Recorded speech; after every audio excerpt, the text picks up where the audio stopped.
Okay, this is the first Mandalorian mask that we actually did, not the second, but this is the first. And after looking it over, I realized there are a lot of things I need to do in order to fix it. This is the really thick cast that I was talking about that I made, real thick. And I was going to do all the work to this. But then my wife said take the master and rebuild the master. So, because what I was looking at doing is I had to cut down on an angle on both sides of this.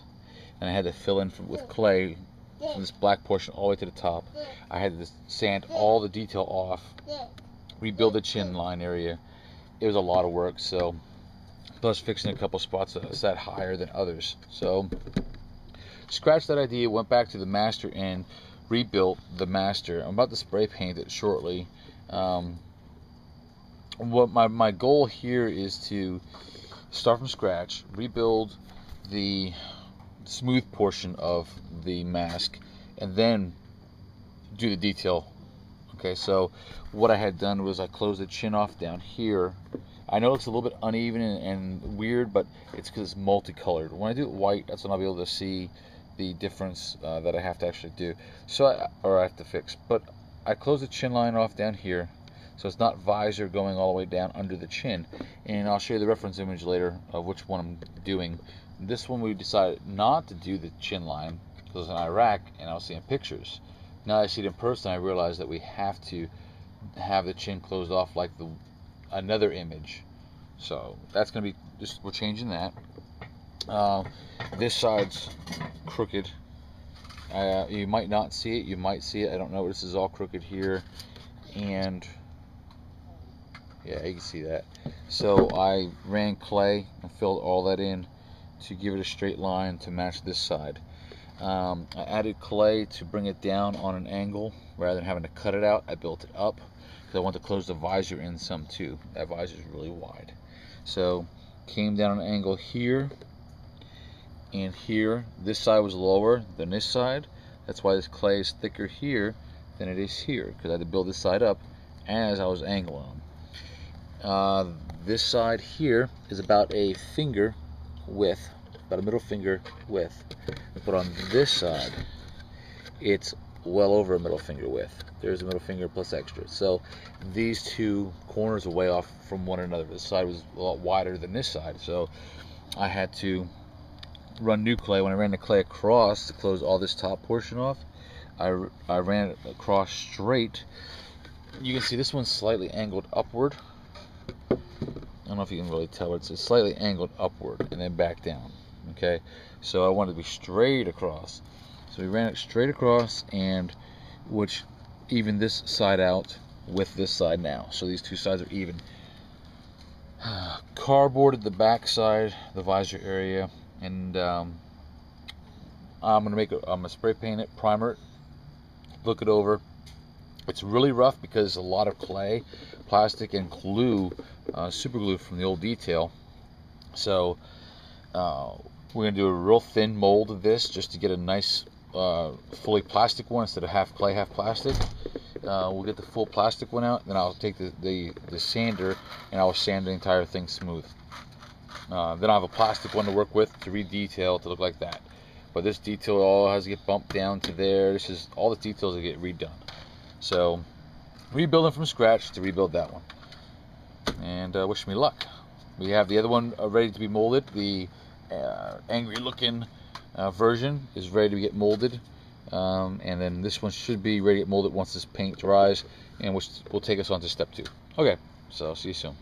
Okay, so now that I did it all white, obviously you can see the glue pieces sticking up like up here. I don't want to touch it because I think it's still wet, but you see the glue pieces sticking up here. Anything that had a little bit of paper or glue on it is sticking up, but for the most part, now that it's all one color, I want to do that little spot right there. But you can see at least now it's even going down, and the visor is a lot more even going across, and these two peaks match, and these come down on a slight angle now, and they are even on left and right. So that was my goal. So now it's all primered, and I primered it, and if you're wondering why, it's because I try to have Krylon. Krylon so far has not reacted to the smooth cast products, the platinum based silicone, whether it be Rebound 25 or Dragon Skin, whereas Rust-Oleum products do. So do not use Rust-Oleum if you're about to mold. And just in case there might have been any little bit of Rust-Oleum inside the paint, inside the clay, because we reuse our clay and stuff, or on the because this was painted at one time, it was a master, so it was painted. Just in case it might have been painted with a Rust-Oleum paint, I primered everything with Krylon. So I'm going to take it in the house, let it dry, and then we're going to mold it. And then the first cast I get out, I'll be able to sand, because it'll be all plastic and not majority clay like this is right now. Alright, we'll see you soon. Okay, forgive the birds in the background, they're being really noisy back there. But, alright, so I pull out my Dragon Skin 10, which is Dragon Skin Quick. Alright, I got a little bit left. That's what the Dragon Skin looks like, of course. I chose the Dragon Skin because I'm going with a very thin layer. Probably the print layer and then a normal one layer, because this could be like almost a throwaway mold. I might actually keep this mold and reproduce more of these smooth helmets and see what we can do with those as well.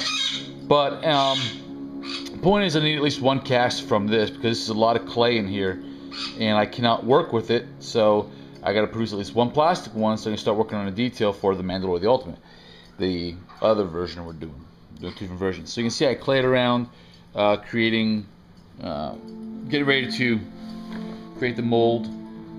So now that I got this done, I'll mix up my Dragon Skin Quick and get to work. So I shall be back in a bit. Okay, what I'm doing now, it's not really important that much with this helmet, because it's going to be sanded anyway, and there's a lot of imperfections anyway. But to reduce the wear and tear of the mold, I'll still go through, and if I see any air bubbles rising, I will eliminate the air bubbles by poking them with the X-Acto knife very gently. I want to make sure that the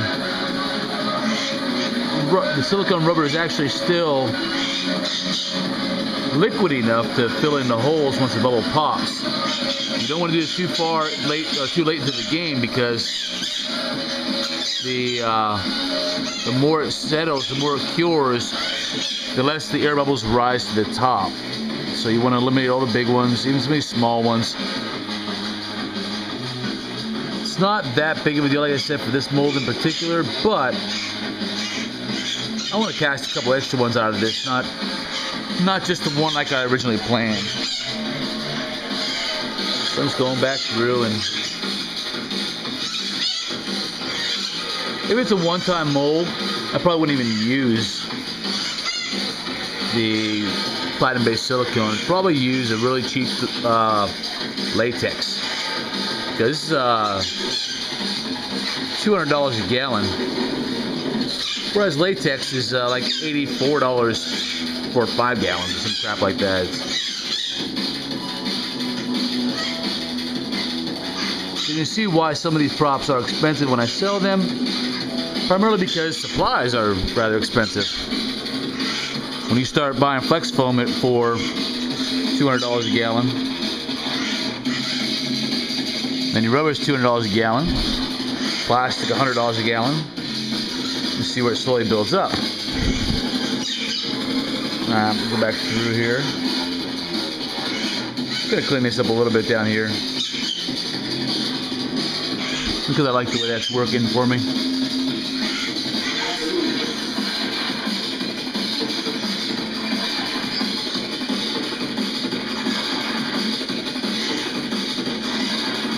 Okay, there we go.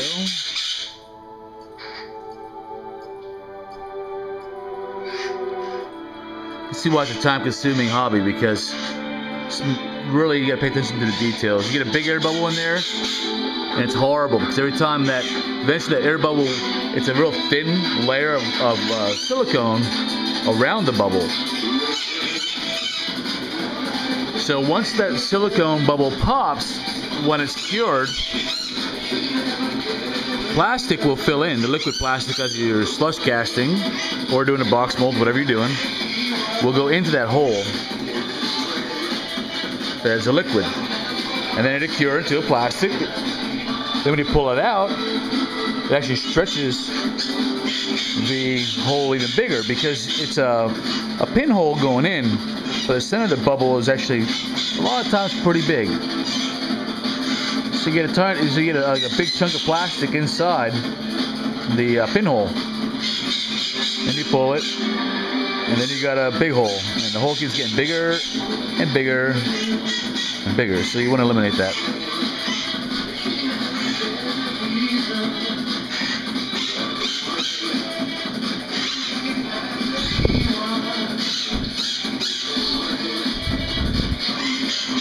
You can't get them all, but as long as they're off the surface of your the item you're molding, you'll be all right. So you actually, for the platinum-based silicones like your Rebound 25 and your Dragon Skin, you should have a pressurized chamber, which will help suck out the bubbles. It's better to use tin cure if you don't have the pressurized chamber. All right, well, see you in a bit.